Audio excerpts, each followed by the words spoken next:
of this that every slogan of this government is revealed as fake and as a fraud on the people of India. Thank you, sir. All unparliamentary words will be deleted, Sagarika ji, and I request you to use parliamentary words in your speeches. Thank you. Shri A. Muhammad Abdullah.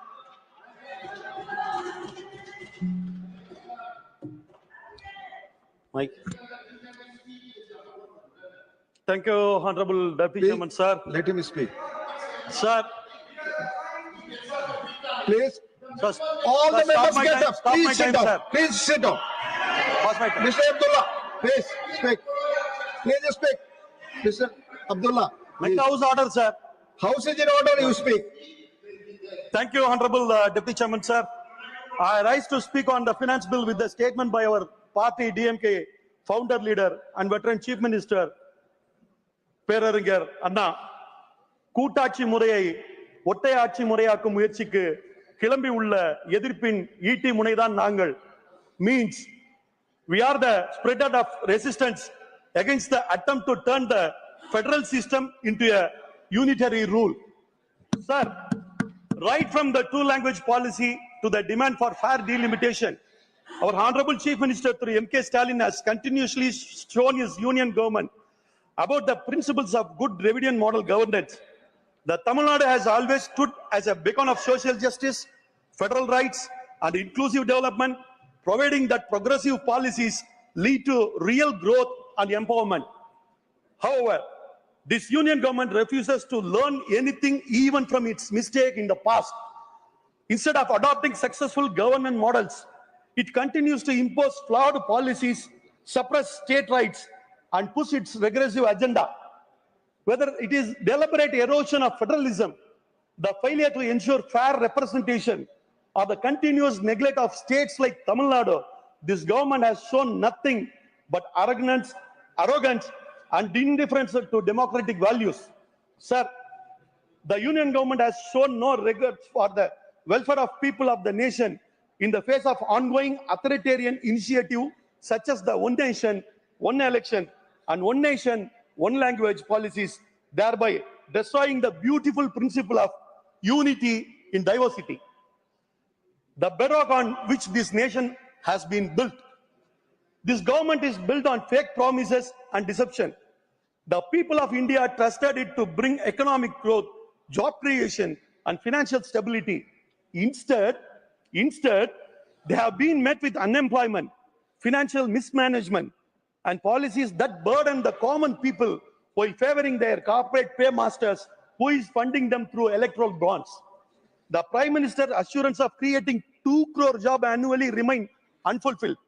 Instead, we are witnessing the escalation of India's unemployment rate to 8.30% and the unemployment rate among the youth to 15%. The Act, a lifeline for rural employment, is in crisis due to inadequate budget allocation and delayed wage payment. The allocation for MGNREGA, that is Manrega, in budget 2025-26 is only 60,000 crore, significantly lower than the actual demand, forcing many rural workers into financial distress. Delayed wage payment are widespread, with reports showing that over 60% of wage payment for the last quarter of 2024 remain pending. The MSME sector, which is pivotal to our economic fabric, has been sidelined. MSME accounts for approximately 30% of India's GDP and provide employment to over 12 crore people nationwide. The lack of targeted financial assistance has left many MSMEs vulnerable, hindering their growth and sustainability. Sir, I want to address very important issue, sir. The BJP-led union government's sovereign gold bond scheme has turned into a major financial failure now. Launched in 2015 with the promises to reduce gold import and provide a safe investment, it has done neither. People still prefer buying physical gold, so the country continues to spend heavily on import. The real problem is that gold prices have nearly tripled since the scheme started, putting huge pressure on public funds. Money that should have gone to roads, school, and small business is now being used to cover these payouts. This is yet another poorly planned policy by the Modi government, adding to India's financial troubles. The government has stopped issuing new bonds, providing the scheme has failed. But instead of fixing the damage, it remains sidelined. The people of India trusted this government with their money, but what they got in return is a declining economy, increasing fiscal burden, and sinking household savings. The failure of the Starvation gold bond scheme is not just about gold. It is about how this government has systematically weakened the financial stability of the nation and its people. The very instrument that was meant to reduce fiscal pressure has ended up doing the exact opposite. Like demonetization and the fault GST rollout, this was another poorly planned move hurting the common people. This government financial mismanagement has severely it is impacted. Sir, Sir, the public sector banks are in trouble with many failing facts. The 2023 RBI report says that in 2021, over 7,000 frauds totaled rupees 1.3 lakh crores. Big defaulters are abroad and the government has done nothing. In 10 years, bank wrote off rupees 15 lakh crore. From 2016 to 2022, they gave rupees 35 lakhs crore in loans, but recovered only rupees 19 lakhs crore. Just 18,870 people, mostly from Mumbai, Delhi, and Gujarat, got these huge loans. The government named 10,000 borrowers. Who are the rest? Only 10,000 borrowers. Who are the rest? Did they fund the BJP through electoral bonds while common people continue to struggle? Sir, the India's export fell 10.9% in February, hitting a 20-month low. Key industries have been severely impacted with rising input costs, weak global demand, and inadequate policy support worsening the crisis. Small exporters face the worst impact. Instead of proactive measures, the government has relied on superficial announcements, allowing India's trade deficit to widen and threatening jobs in export-driven industries. Madam, the union government has systematically weakened fiscal federalism by starving opposition-ruled states of their rightful fund, using financial control as a political weapon. They are using financial control as their political weapon, like the states like Tamil Nadu and other opposition ruling states. Kerala, especially Kerala, and all opposition ruling states. Tamil Nadu, like several other states, has faced a delayed and reduction in tax devolution, GST compensation, and centrally sponsored schemes allocations, forcing the state to bear a disproportionate financial burdens.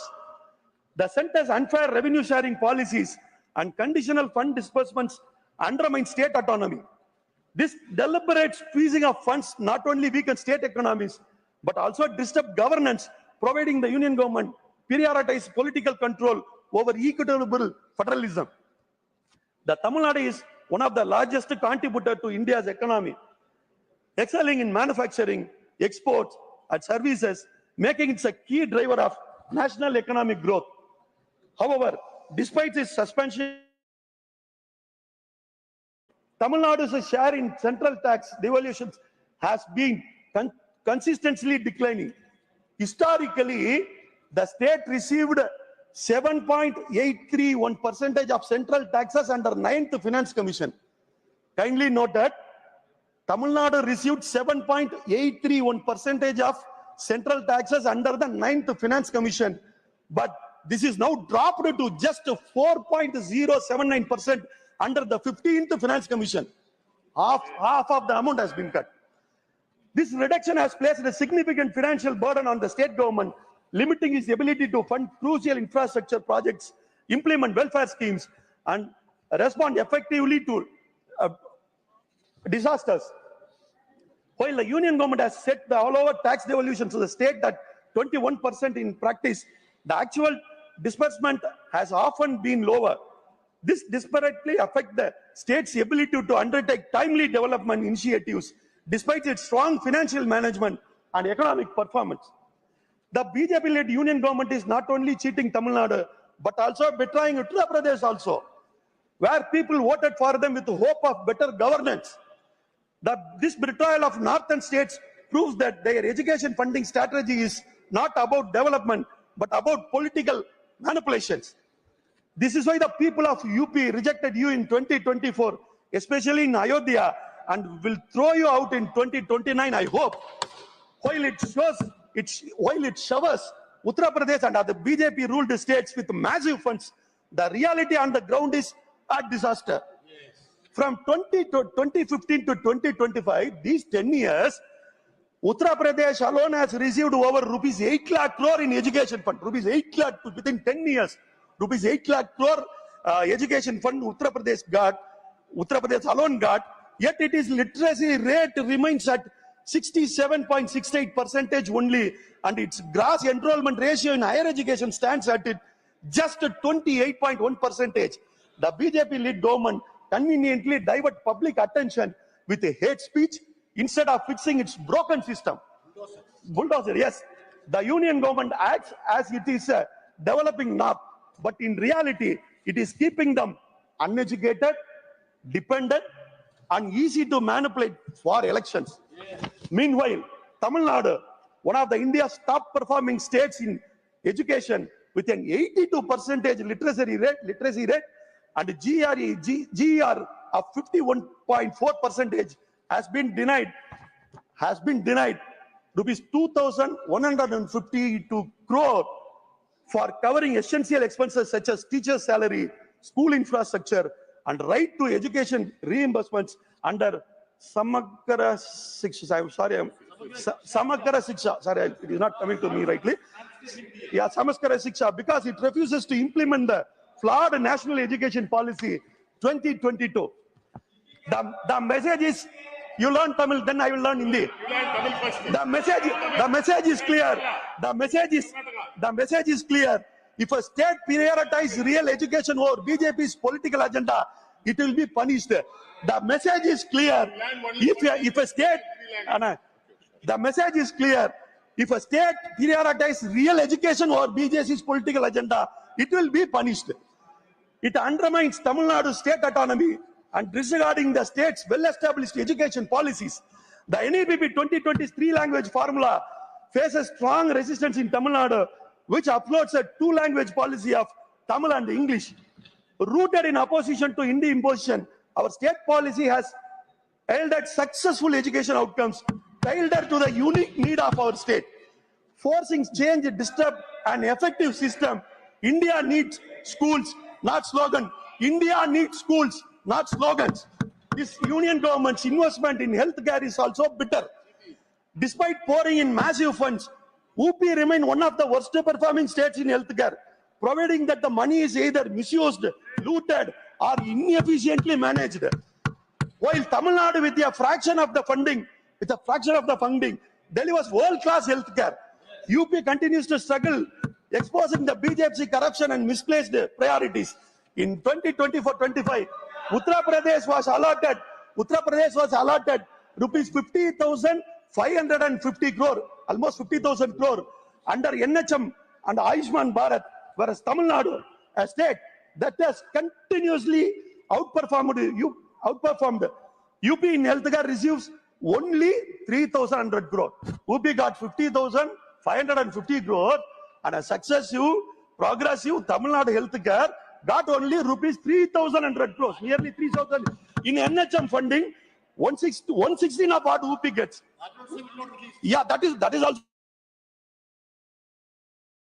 Despite this financial advantage, UP's healthcare indicator remains abysmal with an infant mortality rate of 38%, 100 births, and maternal mortality rate of 167 per 1 lakh births, while Tamil Nadu has an IMR of just 10 per 1,000 births and an MMR below 50 per 1 lakh births, making it one of the best performing state in healthcare.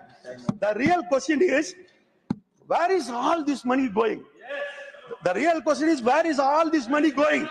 Not to hospitals, not to medicines, not to doctors. Instead, it vanishes into. माननीय सदस्य कृपया अपने भाषण में असंसदीय शब्दों का प्रयोग न करें, ये रिकॉर्ड में नहीं जाएंगे। माननीय श्री राघव चड्ढा जी, आपका समय समाप्त हुआ। माननीय सदस्य, आपका समय समाप्त हुआ। आप अपने भाषण में कृपया असंसदीय शब्दों का प्रयोग न करें, ये रिकॉर्ड में नहीं जाएगा। आपका समय समाप्त हुआ। माननीय सदस्य, आपका समय समाप्त हुआ। श्री राघव चड्ढा जी, श्री राघव चड्ढा जी, आपका माइक ऑन है। राघव चड्ढा जी, माननीय श्री राघव चड्ढा जी, आपका माइक ऑन है। माननीय श्री राघव चड्ढा जी, आपका समय समाप्त हुआ। माननीय सदस्य, आपका समय समाप्त हुआ। 15 सेकेंड दीजिए।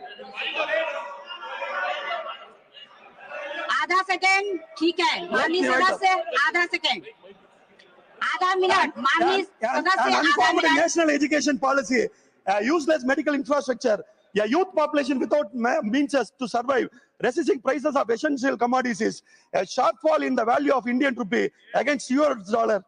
This union government is continuously failing.